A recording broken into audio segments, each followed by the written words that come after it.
Aujourd'hui, nous parlerons de l'impact sur vos impôts de l'investissement que vous avez fait dans votre coopérative. Nous parlerons du régime d'investissement coopératif, le RIC.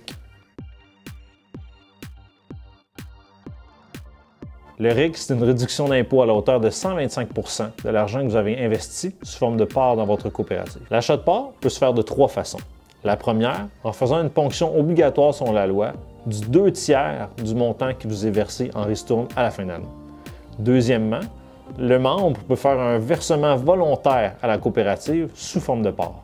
Finalement, on peut faire un prélèvement directement au niveau de la rémunération d'un membre pour faire l'acquisition de parts. Prenons l'exemple de Benoît. Cette année, la coopérative de Benoît lui a versé 3 000 $ sous forme de ristourne. Comme nous l'avons vu, 2 000 $ de cette somme doivent donc être réinvestis sous forme de parts dans la coopérative. Donc, à la fin de l'année, Benoît va donc recevoir un relevé 7 avec la somme de 2 000 $ qui pourra servir à diminuer son revenu imposable sur ses impôts grâce au crédit d'impôt dû au RIC.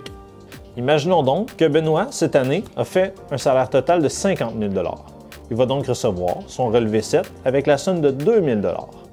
Ce montant sera majoré à 125 %. On obtiendra donc 2 500 $.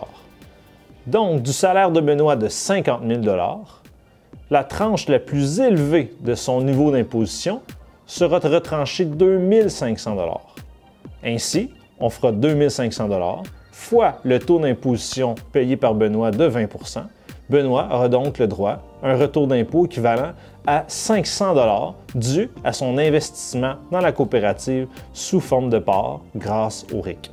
Pour que le RIC soit disponible aux membres ayant participé au financement d'une coopérative, certaines conditions sont à respecter. Premièrement, le RIC n'est pas disponible à l'ensemble des coopératives, mais il vise spécialement certains types de coopératives, telles que les coopératives de travailleurs, de producteurs ou de solidarité. Deuxièmement, en plus de rencontrer un ensemble de règles plus spécifiques, pour avoir le droit au régime d'investissement coopératif, une coopérative doit premièrement être située sur le sol québécois et deuxièmement, avoir un ratio de capitalisation comptable inférieur à 60 %.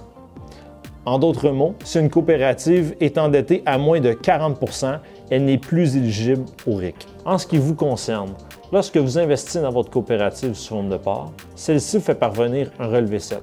Celui-ci vous donne le droit à une réduction allant jusqu'à 30 % de votre revenu imposable de l'année en cours. Et si l'investissement que vous avez fait est supérieur au ratio de 30 %, les sommes excédentaires peuvent être reportées sur les 5 prochaines années de vos déclarations d'impôts.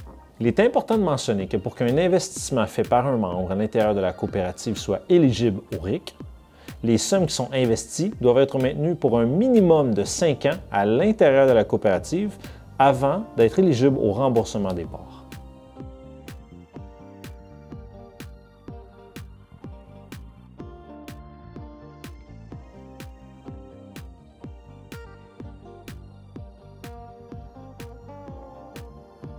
Maintenant que le RIC n'est plus un secret pour vous, je vous dis merci d'avoir regardé cette capsule et à la prochaine.